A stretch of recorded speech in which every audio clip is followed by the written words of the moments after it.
ആകാശവാണി.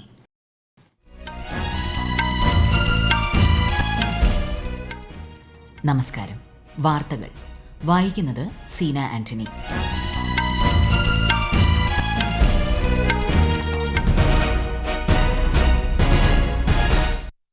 പ്രധാന വാർത്തകൾ.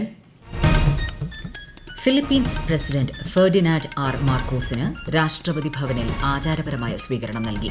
പ്രധാനമന്ത്രി നരേന്ദ്രമോദിയുമായി ഫിലിപ്പീൻസ് പ്രസിഡന്റ് ഇന്ന് ഉഭയകക്ഷി ചർച്ച നടത്തും. പാർലമെന്റ് ഇന്നും പ്രക്ഷുബ്ധം. പ്രതിപക്ഷ ബഹളത്തെ തുടർന്ന് ഇരുസഭകളും ഉച്ചയ്ക്ക് 2 മണിവരെ നിർത്തിവച്ചു. NDA പാർലമെന്ററി പാർട്ടി യോഗം ന്യൂഡൽഹിയിൽ ചേർന്നു. ഓപ്പറേഷൻ സിന്ദൂറിന്റെയും മഹാദേവിന്റെയും വിജയത്തിന് പ്രധാനമന്ത്രിക്ക് അഭിനന്ദനം. ന്യൂഡൽഹിയിലെ കർത്തവ്യ ഭവന്റെ ഉദ്ഘാടനം പ്രധാനമന്ത്രി നരേന്ദ്രമോദി നാളെ നിർവഹിക്കും. കേരളത്തിൽ പൊളിച്ചുമാറ്റേണ്ട കെട്ടിടങ്ങളുടെ വിവരം 2 ആഴ്ചയ്ക്കകം നൽകണമെന്ന് ദുരന്ത നിവാരണ വകുപ്പിന് നിർദ്ദേശം നൽകി മുഖ്യമന്ത്രി പിണറായി വിജയൻ. സംസ്ഥാനത്ത് അതിതീവ്രമായ മഴയ്ക്ക് സാധ്യതയെന്ന് കേന്ദ്ര കാലാവസ്ഥാ വകുപ്പ്. എറണാകുളം, ഇടുക്കി, തൃശൂർ ജില്ലകളിൽ ഇന്ന് ചുവപ്പ് ജാഗ്രത. വാർത്തകൾ വിശദമായി. ഫിലിപ്പീൻസ് പ്രസിഡന്റ് ഫെർഡിനാൻഡ് ആർ മാർക്കോസിന് ഇന്ന് രാഷ്ട്രപതി ഭവനിൽ ആചാരപരമായ സ്വീകരണം നൽകി. പ്രസിഡന്റ് ദ്രൌപദി മുർമുവും പ്രധാനമന്ത്രി നരേന്ദ്രമോദിയും അദ്ദേഹത്തിന് ഗാർഡ് ഓഫ് ഓണർ നൽകി. രാജ്ഘട്ടിൽ എത്തി അദ്ദേഹം മഹാത്മാഗാന്ധിക്ക് ആദരാഞ്ജലി അർപ്പിച്ചു. പ്രധാനമന്ത്രിയും ഫിലിപ്പീൻസ് പ്രസിഡന്റും തമ്മിലുള്ള ഉന്നതതല ചർച്ച ഇന്ന് ന്യൂഡൽഹിയിൽ നടക്കും.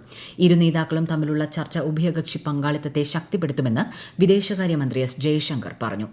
പാർലമെന്റിൽ നിന്നും പ്രതിപക്ഷ ബഹളം. പ്രതിഷേധം ശക്തമായതോടെ ഇരുസഭകളും ഉച്ചയ്ക്ക് 2 മണിവരെ നിർത്തിവച്ചു.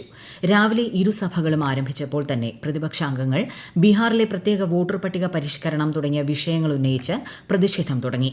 ലോക്സഭയിൽ കോൺഗ്രസ്, DMK, TMC തുടങ്ങിയ പ്രതിപക്ഷ പാർട്ടികൾ മുദ്രാവാക്യം വിളിയുമായി നടുത്തളത്തിലിറങ്ങി. രാജ്യസഭയിലും സമാനമായ സാഹചര്യമായിരുന്നു. തുടർന്നാണ് ഇരുസഭകളും 2 മണിവരെ നിർത്തിവച്ചത്. കഴിഞ്ഞ 11 വർഷത്തിനിടെ കർഷകരുടെ വരുമാനം വർദ്ധിപ്പിക്കുന്നതിന് സർക്കാർ നിരവധി നടപടികൾ സ്വീകരിച്ചിട്ടുണ്ടെന്ന് കേന്ദ്ര കൃഷിമന്ത്രി ശിവരാജ് സിംഗ് ചൌഹാൻ. പ്രധാനമന്ത്രി കിസാൻ സമ്മാൻ നിധി പ്രകാരം 4 ലക്ഷം കോടി രൂപ നേരിട്ട് കർഷകരുടെ ബാങ്ക് അക്കൌണ്ടുകളിലേക്ക് കൈമാറിയതായി അദ്ദേഹം ഇന്ന് ലോക്സഭയിൽ ചോദ്യോത്തരവേളയിൽ പറഞ്ഞു.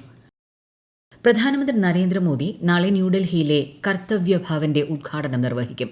വൈകിട്ട് കർത്തവ്യ പഥിൽ നടക്കുന്ന പൊതുപരിപാടിയെ പ്രധാനമന്ത്രി അഭിസംബോധന ചെയ്യും. ആധുനികവും കാര്യക്ഷമവും പൌരകേന്ദ്രീകൃതവുമായ ഭരണം എന്നത് ലക്ഷ്യമിട്ട് സെൻട്രൽ വിസ്തയുടെ വിശാലമായ പരിവർത്തനത്തിന്റെ ഭാഗമായാണ് കർത്തവ്യ ഭവൻ ഉദ്ഘാടനത്തിനൊരുങ്ങുന്നത്. NDA പാർലമെന്ററി പാർട്ടി യോഗം ഇന്ന് രാവിലെ ന്യൂഡൽഹിയിൽ ചേർന്നു. പ്രധാനമന്ത്രി നരേന്ദ്രമോദി യോഗത്തെ അഭിസംബോധന ചെയ്തു. രാജ്യരക്ഷാമന്ത്രി രാജ്നാഥ് സിംഗ്, ആഭ്യന്തരമന്ത്രി അമിത്ഷാ, BJP അധ്യക്ഷൻ JP നദ്ദ, മറ്റ് NDA MPമാർ എന്നിവർ യോഗത്തിൽ പങ്കെടുത്തു. ഓപ്പറേഷൻ സിന്ദൂറിന്റെയും ഓപ്പറേഷൻ മഹാദേവിന്റെയും വിജയത്തിന് NDA MPമാർ പ്രധാനമന്ത്രിക്ക് അഭിനന്ദനം അറിയിക്കുകയും ഐകകണ്ഠമായി പ്രമേയം പാസാക്കുകയും ചെയ്തു. ഓരോ രാജ്യങ്ങളുടെയും പൈതൃകവും സ്വത്വവും അവരുടെ തനത് സംഗീതത്തിൽ പ്രകടമാണെന്ന് വിദേശകാര്യമന്ത്രി എസ് ജയശങ്കർ.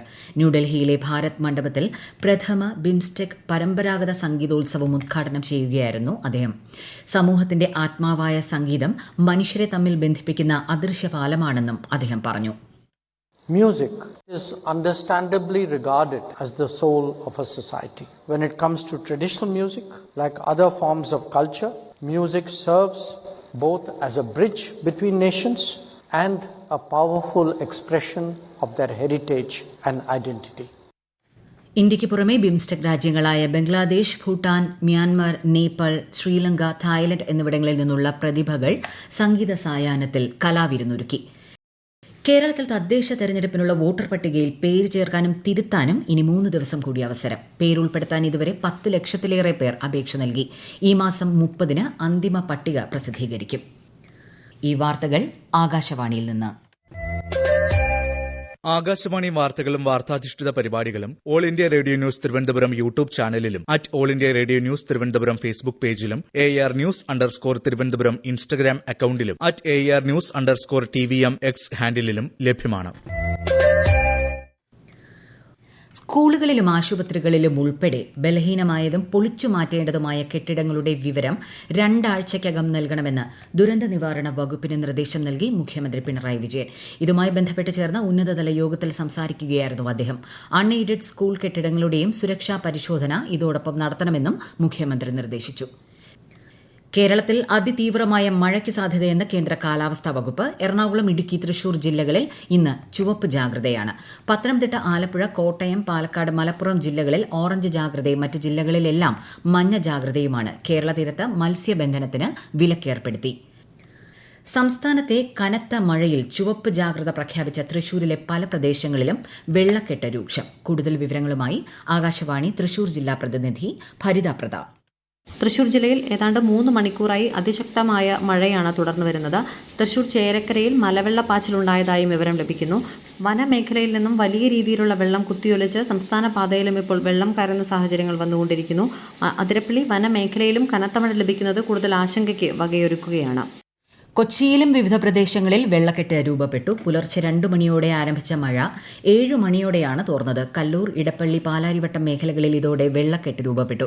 ചെറിയ ഇടവഴികളിലടക്കം വെള്ളം കയറി. പത്തനംതിട്ട ജില്ലയിലെ കക്കിയാനത്തോട് ഡാമിന്റെ ഷട്ടറുകൾ ഉയർത്തുന്നത് മാറ്റിവെച്ചു. വൃഷ്ടിപ്രദേശത്ത് മഴ കുറഞ്ഞതിനാലാണ് ഡാം തുറക്കുന്ന സാഹചര്യം ഒഴിവാക്കിയത്. അലഹബാദ് ഹൈക്കോടതിയിൽ രാഷ്ട്രപതി 5 പുതിയ ജഡ്ജിമാരെ നിയമിച്ചു. പ്രമോദ് കുമാർ ശ്രീവാസ്തവ, അബ്ദുൾ ഷാഹിദ്, സന്തോഷ് റായ്, തേജ് പ്രതാപ് തിവാരി, സഫീർ അഹമ്മദ് എന്നിവരെയാണ് പുതുതായി നിയമിച്ചത്. Anderson Tendulkar trophy test cricket പരമ്പര സമനിലയിൽ. ഓവലിൽ നടന്ന ആവേശകരമായ 5ാം മത്സരത്തിൽ 6 റൺസിനാണ് ഇംഗ്ലണ്ടിനെ ഇന്ത്യ കീഴടക്കിയത്. And would you believe it? It is Mohammad Siraj, the lion-hearted Siraj, who has led this attack throughout. He finishes the game. It is a famous win for India. രണ്ടാം ഇന്നിംഗ്സിൽ 5 വിക്കറ്റുകൾ വീഴ്ത്തി മത്സരത്തിന്റെ ദിശ മാറ്റിയ മുഹമ്മദ് സിറാജാണ് കളിയിലെ താരം. ഓരോ പന്തെറിയുന്നതും രാജ്യത്തിനു വേണ്ടിയാണെന്ന് വിജയത്തിൽ നിർണായക പങ്കുവഹിച്ച ഇന്ത്യൻ പേസർ മുഹമ്മദ് സിറാജ് പറഞ്ഞു. I believe myself, you bowl every ball for the country, not for myself. Play for the country, give it everything, rest of the match. Prem നസീറിന്റെ മകനും നടനുമായ ഷാനവാസ് അന്തരിച്ചു. 71 വയസ്സായിരുന്നു. മലയാളം, തമിഴ് ഭാഷകളിലായി 96 സിനിമകളിൽ അഭിനയിച്ചിട്ടുണ്ട്. വൃക്ക രോഗബാധിതനായിരുന്ന അദ്ദേഹത്തെ ഇന്നലെ രാത്രി 7 മണിയോടെ തിരുവനന്തപുരത്തെ സ്വകാര്യ ആശുപത്രിയിൽ പ്രവേശിപ്പിച്ചെങ്കിലും 12 മണിയോടെ മരിക്കുകയായിരുന്നു. മുഖ്യമന്ത്രി പിണറായി വിജയൻ, മന്ത്രി വി ശിവൻകുട്ടി, BJP സംസ്ഥാന അധ്യക്ഷൻ രാജീവ് ചന്ദ്രശേഖർ തുടങ്ങിയവർ അനുശോചനം രേഖപ്പെടുത്തി.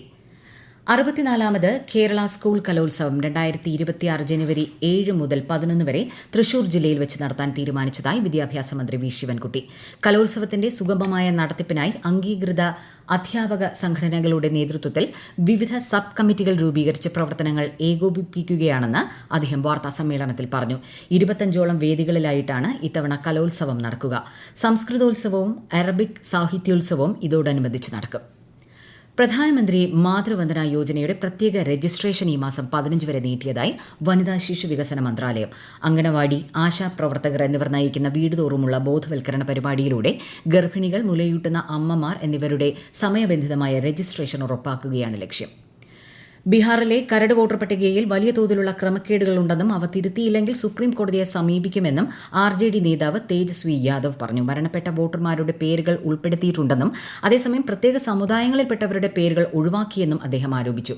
RJDയും സഖ്യകക്ഷികളും തെളിവുകൾ സഹിതം പരാതികൾ കേന്ദ്ര തെരഞ്ഞെടുപ്പ് കമ്മീഷന് സമർപ്പിക്കുമെന്നും അദ്ദേഹം പറഞ്ഞു. പ്രതിദിന UPI അടിസ്ഥാനമാക്കിയുള്ള ഇടപാടുകൾ ആദ്യമായി 700 ദശലക്ഷം കടന്നു.